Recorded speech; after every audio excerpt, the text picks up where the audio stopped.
જય દ્વારકાથી, જય મુરલીધર। આજના મારા વિડીયોમાં તમારું સ્વાગત છે। આજે ધૂળેટીનો દિવસ અને ગઈ રાત્રે જે ચંદ્રગ્રહણ હતું બરાબર, એ ચંદ્રગ્રહણમાંથી મુક્ત થવા માટે થઈને આપણા ઘરમાં જે ભગવાન હોય, જે દેવ દેવતા હોય, એને બધાને સ્નાન કરાવવું જોઈએ। તો તમે જોઈ શકો છો જે આ ગંગા મૈયાનું જળ છે, આમાં એ જળ આપણે આ ત્રાંબાના લોટામાં લીધેલું છે અને બધાય ભગવાનનું તમે જોઈ શકો છો। એ બાપાની મૂર્તિ છે, બજરંગ દાદાની મૂર્તિ છે, માં ખોડિયાર, માં કુળદેવી, પછી ગજાનન ગણપતિ મહારાજ અને નીલકંઠ વર્ણી, રાધા કૃષ્ણની મૂર્તિ। આ બધા જ ભગવાનને આપણે ગંગા મૈયાના મૈયાથી આપણે સ્નાન કરાવશું। તો પહેલાં સૌ પ્રથમ આપણે ગંગા મૈયાનું આહ્વાન કરશું શ્લોક દ્વારા।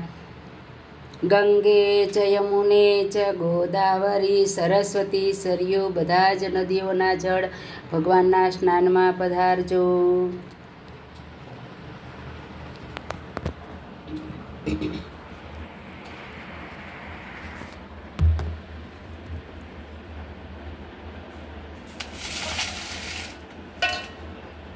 જય દાદા।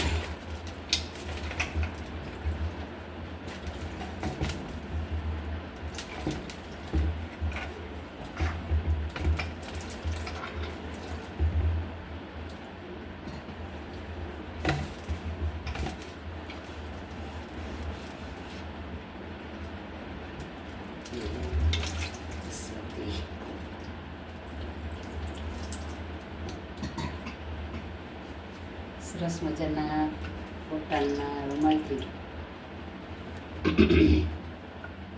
ભગવાનને કોરા કરશું।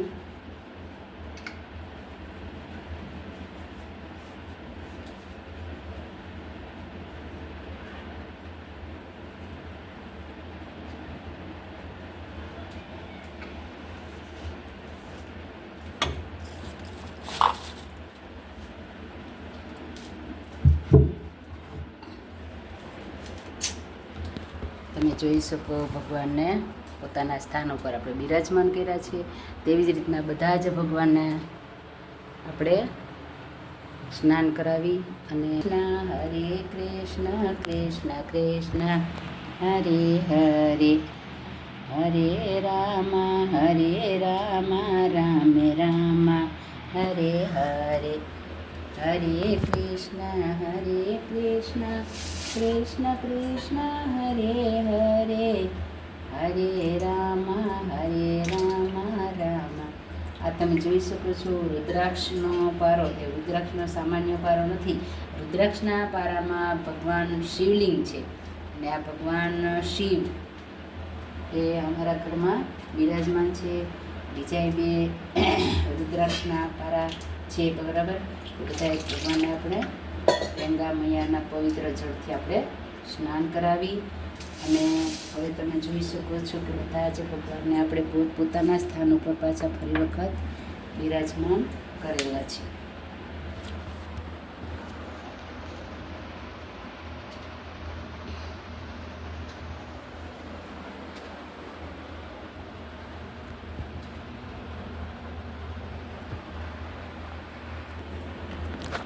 હવે જોઈ શકો છો મોર પીંછ પણ આપણે ભગવાનના રૂમમાં રાખીએ છીએ, એટલે કોઈ પણ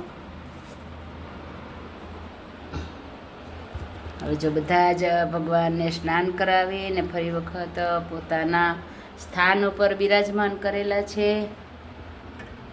માં ખોડિયારમાં મોર પીંછ, જે વિષ્ણુ ભગવાન, જે કછુઆ વિષ્ણુ ભગવાન અવતાર છે, રાધા કૃષ્ણની મૂર્તિ, આ બધાને સ્નાન કરાવી પવિત્ર કરાવીને પોતપોતાના સ્થાન ઉપર બિરાજમાન કર્યા છે બરાબર।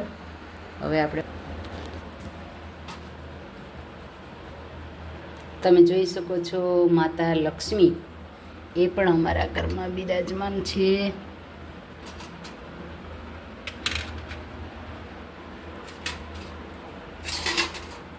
હવે સરસ મજાનો ભગવાનને રાજા જેવો નાસ્તો બરાબર, એ પણ ભગવાનને પીવડાવીએ છીએ। હવે જોઈ શકો છો અબીલ ગુલાલ, એનાથી આપણે બધા જ ભગવાનને આજે ધૂળેટી એટલે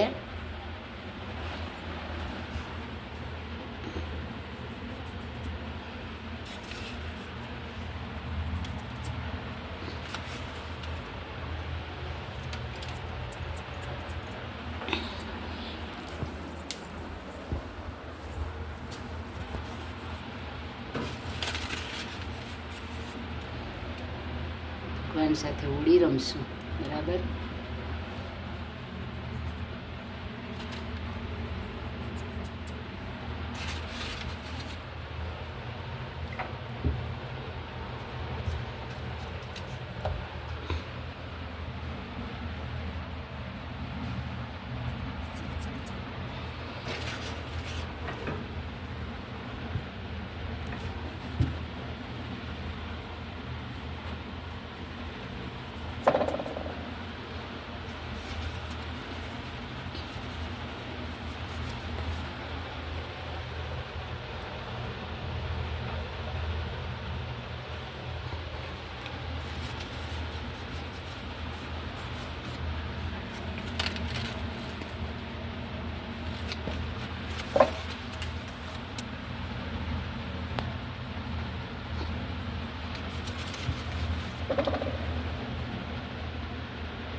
ભગવાન સાથે આપણે હોળી રમી લીધા. ભગવાનને અબીલ ગુલાલ ને બરાબર. ફરી વખત હવે ભગવાનને શેક પીવડાવશું. બરાબર. અને હવે ભગવાનને આપણે આરતી કરશું. જય સ્વામિનારાયણ, જય ખોડિયાર મા કુળદેવી.